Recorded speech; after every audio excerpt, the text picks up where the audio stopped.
Here we have a 1961 Zenith Royal 670 transistor radio. I actually have had this radio for about a year now, maybe longer. I found it in the trash, as I find everything I own, pretty much.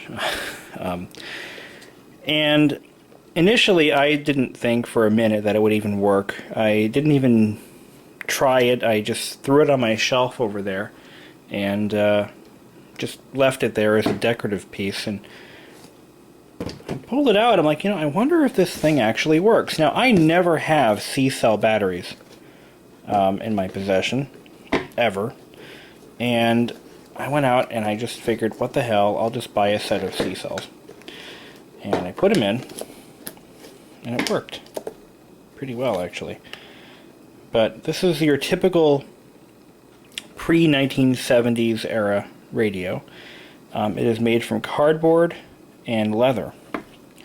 And I do believe it is real leather, because they didn't have fake leather then. They had, well, they did have, they had vinyl and they had leatherette. But I believe this is made from real leather. In fact, it is real leather. One of the downfalls to radios that are constructed this way is that they age pretty badly sometimes if they're not kept in the correct environment. If it's too humid, they get moldy. If it's too dry, the leather shrinks.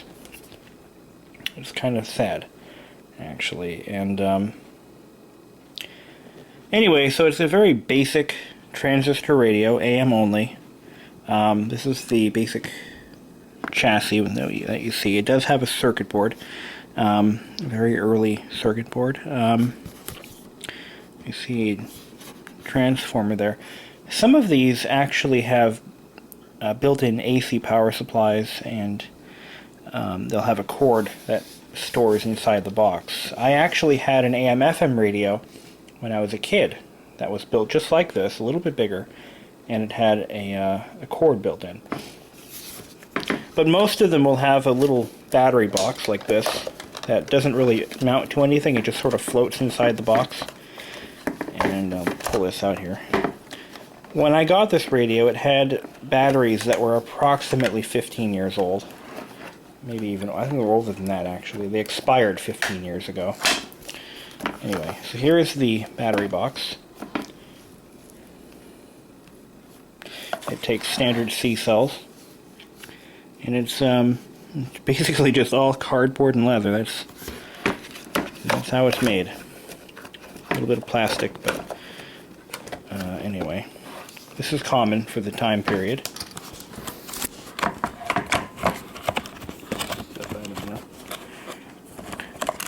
Kind of difficult to get the damn battery box in its spot, but it can be done. Oh, I'm sorry, I've got the latch caught up in there.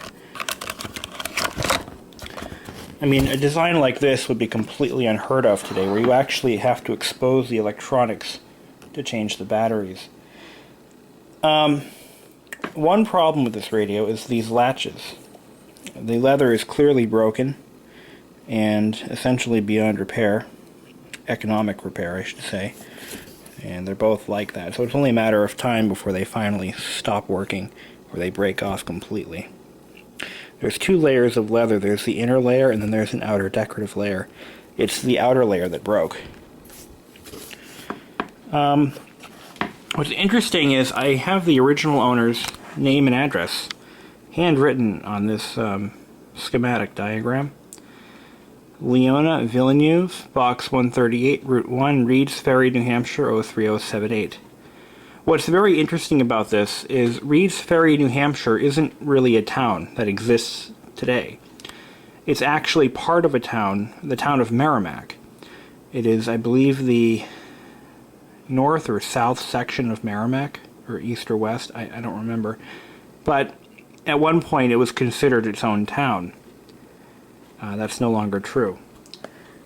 This right here is the AM loop antenna, which is basically a, I believe it's metallic thread, just like they make them today, when they build them into radios, and coated in wax. That's your typical AM loop antenna. And of course this little foam block is to keep the battery from bouncing around inside the box.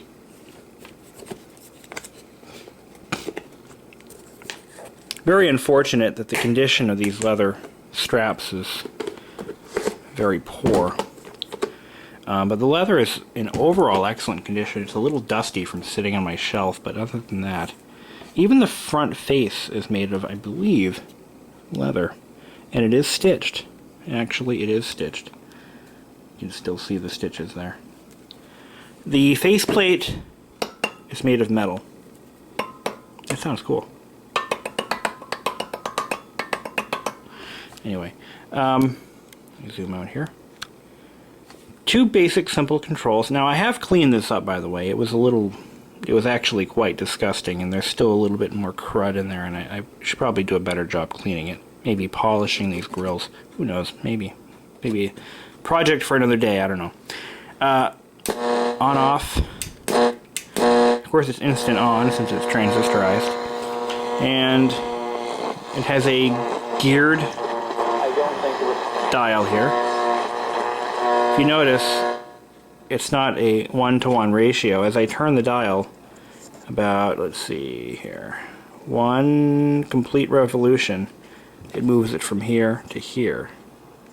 Another complete revolution from here to here. So it's not a direct dial. It has a little more precise action to it. That's to allow you to fine-tune the radio a little better.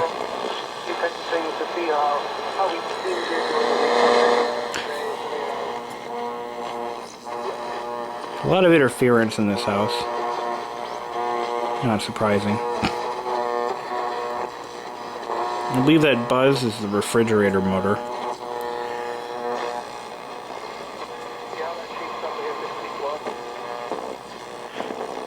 Now, I only get AM reception in this house at night. If I wait until dusk and the ionosphere rebuilds itself, I get excellent reception from as far away as Canada. And actually, as far, I think the most northern radio station I've gotten was in, I'm pretty sure it was in Ottawa, Canada. Or was it like Manitoba area? I don't remember. No, it wasn't Manitoba. It was either Ottawa or Ontario. I've gotten radio stations as far away south as, I believe, Alabama. And that was on my GE table radio over there. And that was at night. During the day, AM sucks up here. You almost get nothing. I mean, like you can clearly see, there's nothing here. Very little, if anything. We got one station. We're here. Anyway. Return to ESPN.com. Scout takes David Thorpe for his top 3. How do everyone think that Kyrie Irving from Duke is the consensus #1 player on the board in this draft? He's a do-it-all point guard. I don't know if he has superstar status, but he certainly has all-star potential. He's a guy that's defensively certainly can. This thing is incredibly loud. Incredibly loud. Oh yeah, the handle is cracked a little bit right there on the leather. So there you have it. The Zenith Royal 670. Trash picked. Didn't require any repairs. Put batteries in and she works. In comparison, my GE table radio over there, I had to do all the caps, a new power cord, and a full cleaning. But it runs good. Sounds pretty good. Let's see if that thing gets anything. Let's see, I haven't turned this thing on in a little while, so I should probably plug it in first.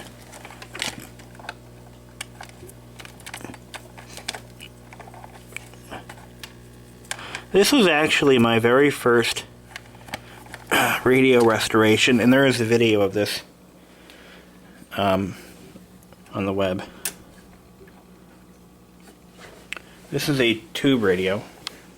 It's not an All-American 5. I don't remember how many tubes are in it, but it's not the basic AA5.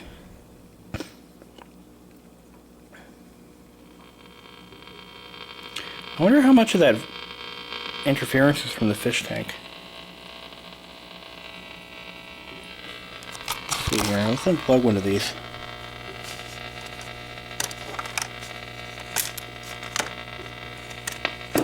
Ah, there we go. It was the air pump. Now I'll unplug the motor. I mean the pump. There we go. Clear out some interference.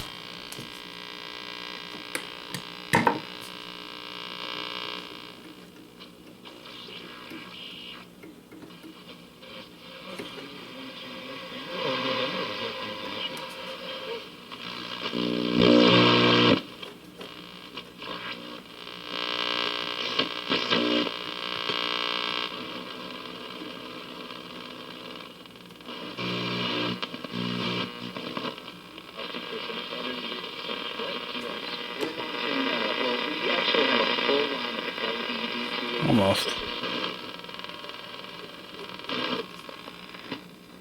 Well, that's our fun for the day.